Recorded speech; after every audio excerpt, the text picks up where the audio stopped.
Recording. Okay, very good. Hi, I'm Elizabeth, and I'm going to read you a book called Westlandia by Paul Fleischman. It's about a little boy who didn't quite fit in his neighborhood, but he discovers something very special. Of course, he's miserable, moaned Wesley's mother.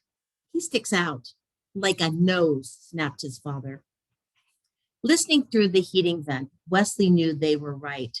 He was an outcast from the civilization around him. He, alone in his town, disliked pizza and soda, alarming his mother and the school nurse. He found professional football stupid. He refused to shave half his head, the hairstyle worn by all the other boys, despite his father's bribe of $5.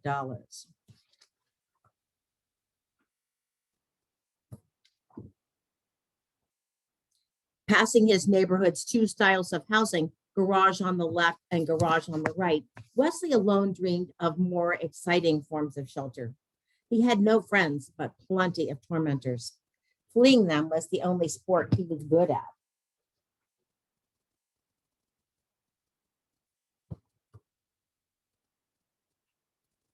Each afternoon, his mother asked him what he learned in school that day.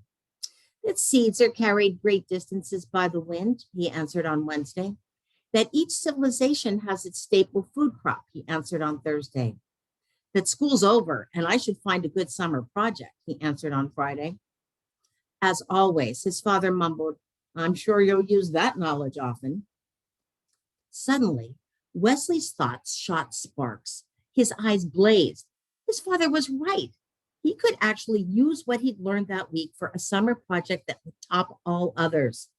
He would grow his own staple food crop and found his own civilization.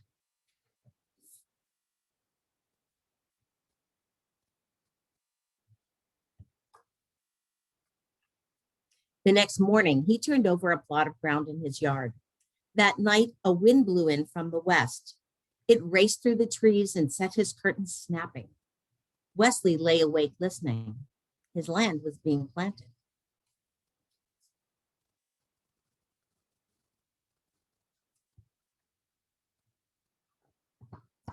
Five days later, the first seedlings appeared. You'll have almighty bedlam on your hands if you don't get those weeds out, warned his neighbor. Actually, that's my crop, replied Wesley. In this type of garden, there are no weeds. Following ancient tradition, Wesley's fellow gardeners grew tomatoes, beans, Brussels sprouts, and nothing else. Wesley found it thrilling to open his land to chance, to invite the new and unknown.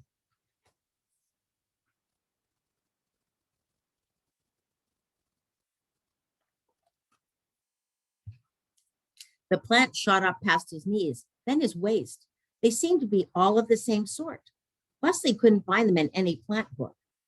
Are those tomatoes, beans, or Brussels sprouts? Asked Wesley's neighbor.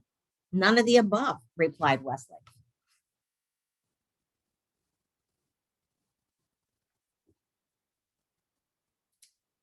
Fruit appeared, yellow at first, then blushing to magenta.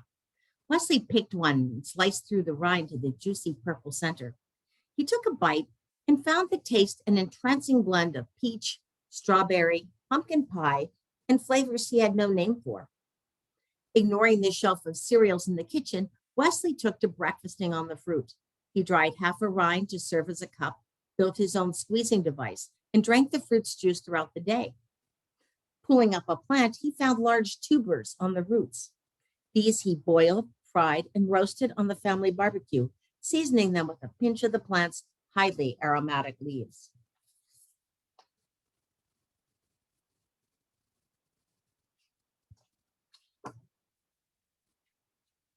It was hot work tending to his crop. To keep off the sun, Wesley wove himself a hat from strips of the plant's woody bark. His success with the hat inspired him to devise a spinning wheel and a loom on which he wove a loose-fitting robe from the stalk's soft inner fibers. Unlike jeans, which he found scratchy and heavy, the robe was comfortable and reflected the sun and offered myriad opportunities for pockets.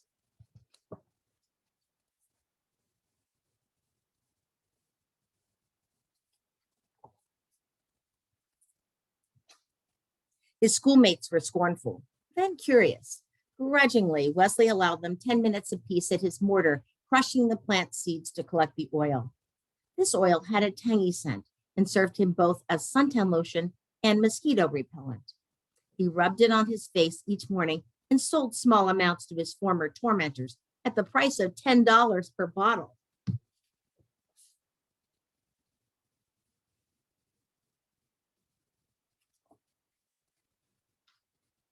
"What's happened to your watch?" asked his mother one day.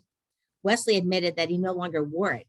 He told time by the stock that he used as a sundial and had divided the day into 8 segments, the number of petals on the plant's flowers. He adopted a new counting system as well, based likewise upon the number 8. His domain, home to many such innovations, he named Westlandia.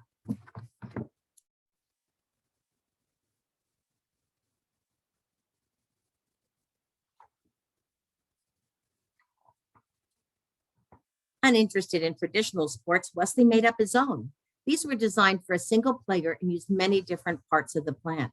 His spectators looked on with envy.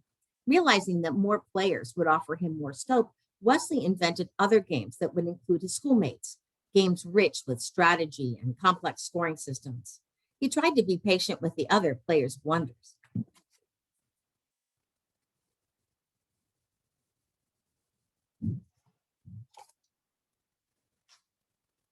August was unusually hot. Wesley built himself a platform and took to sleeping in the middle of Westlandia. He passed the evenings playing a flute he'd fashioned from a stock or gazing up at the sky, renaming the constellations.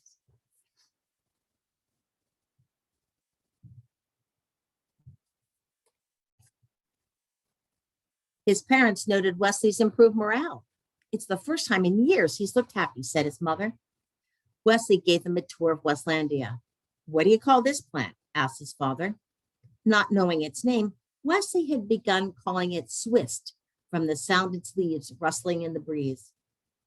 In like manner, he'd named his new fabrics, games, and foods until he created an entire language.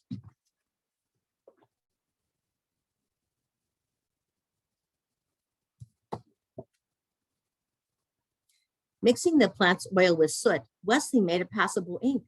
As the finale to his summer project, he used the ink in his own 80-letter alphabet to record the history of his civilization's founding.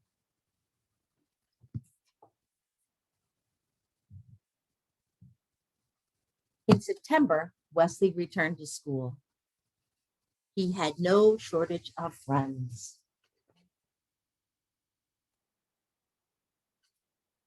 And that's the end. I hope you enjoyed the story of Wesley and you're inspired to follow your own interests.